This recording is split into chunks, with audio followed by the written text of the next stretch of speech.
Good morning. How are we? We are well, thank you. How are you? Fantastic. All right. Go ahead.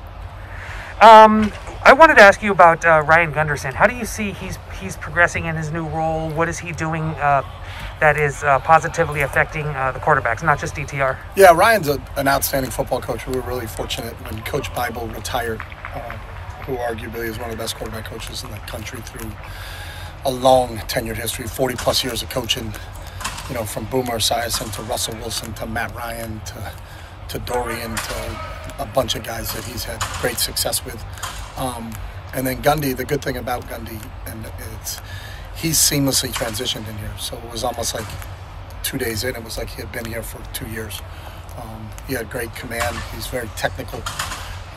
Got a great rapport with all the kids at his position, and has done a really good job. You always wonder when you lose a little continuity, what's that like? But he's picked up the ground right where Coach Bible left, and we haven't missed a beat from that position in terms of being coached well. I'll kind of follow up on the topic of the quarterbacks.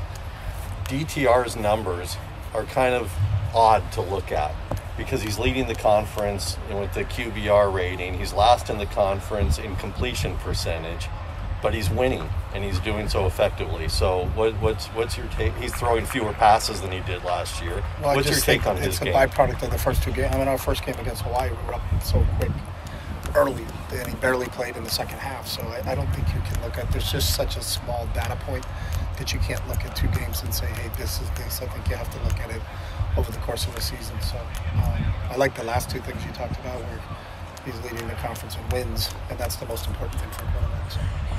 The defensive coordinator at Fresno State yesterday said that this is the most physical UCLA team he said in a while. I'm going to have to paraphrase because I don't have it in front of me, but he said you're going to have to lace up your cleats, make sure the chin strap is on tight, make sure the shoulder pads are right because this UCLA team is full of physicality. Do you think this is the most physical team you've had in your tenure here? Yeah, everything's the most we've had here. We've had the most players here, so our depth has changed, so everything is different than when we first started here. So, yeah, I agree with that. Do you think you're the most physically aggressive team that you've had since you've been here? Yeah, everything is the most since we've been here. So nothing's changed. It's on both sides of the ball. But I think that's what happens when you add the depth that we have. Our numbers are back up where they should be. So. I wanted to ask about Casimir Allen. I know he was the first player to commit to you. Was he the first player you went to go see at his high school? No. Okay, but what was it about him? I mean, obviously he's got the speed. What was it about? Yeah, you turn his tape on. He's one of the most productive high school players I've ever seen. I think the first game we saw, he had 450 yards and 8 touchdowns. So he set the national record for touchdowns in a regular season. So he's got unique speed. Obviously, he was a state of California 100-meter champ. You can't coach that. You always hear people say that you can't coach them. You have someone that's dynamic like Hans. It's a good weapon to have. We're trying to play him in multiple positions, and he's handled that really well.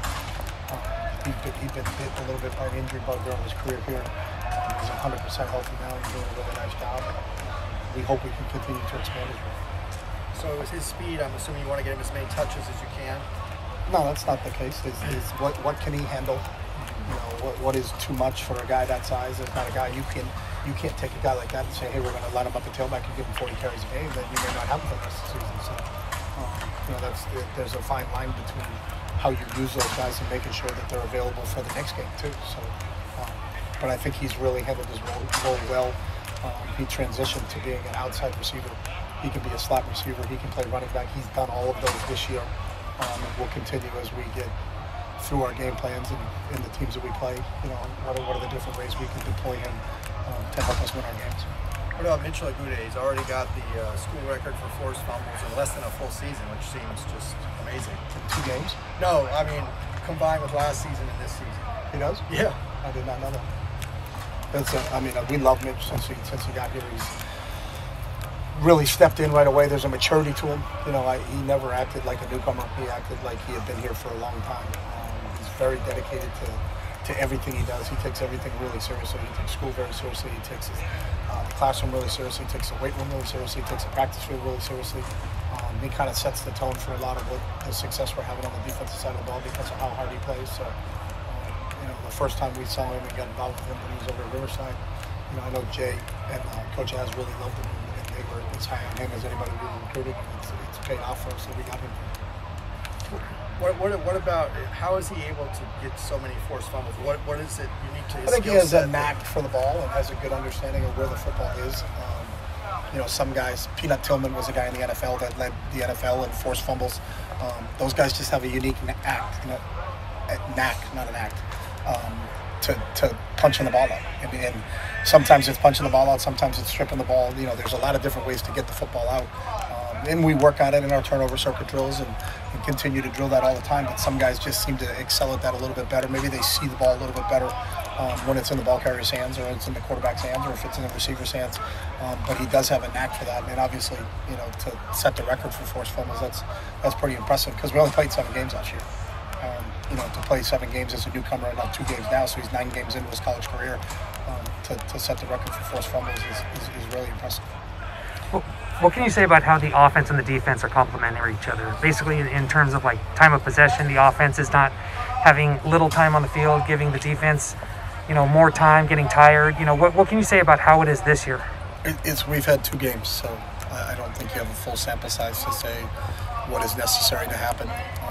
We were fortunate to win both those games, but our game plan in the Hawaii game was drastically changed when we jumped out to such a big lead. So we ran the ball more. So if you run the ball more, you're going to hold on to the ball longer. So the metrics we talk about all the time is the turnover margin, and creating explosive plays and preventing explosive plays are the 2 things we talk about all the time. The other stuff, there's a ton of data that points that you can have on a college football game, but I don't think you can try to win every category because you can't win every category. So.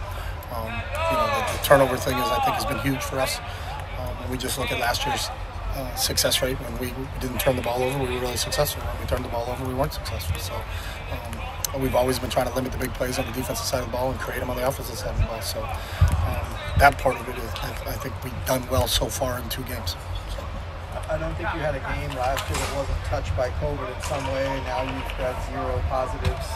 First 2 weeks, knock on wood. How do you feel like maybe that turned the corner on that as a program? No, I don't think this country's turned the corner on it. I think we still have to be hyper vigilant of social distancing. We have to be. We do the same thing in our meeting rooms. Our offensive line meets in the lobby because we can spread them out.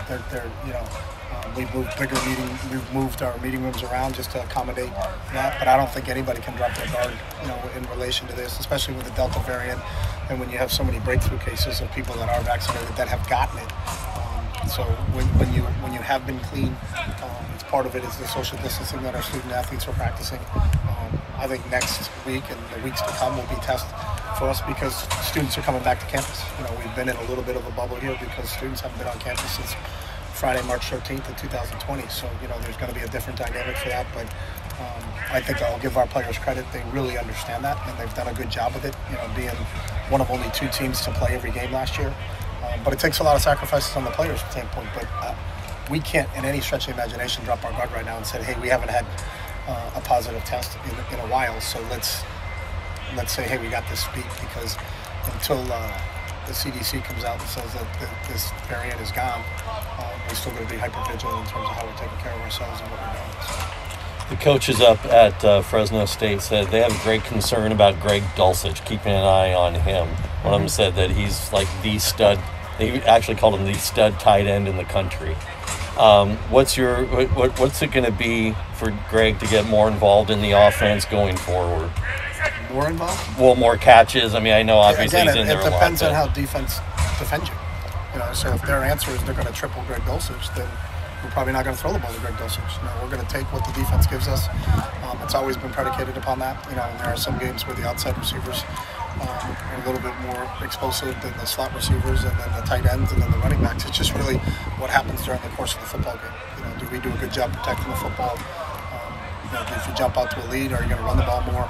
If you're behind early, are you going to throw the ball more? So we have a plan going in, and then we see how that plan will express itself as the game goes on.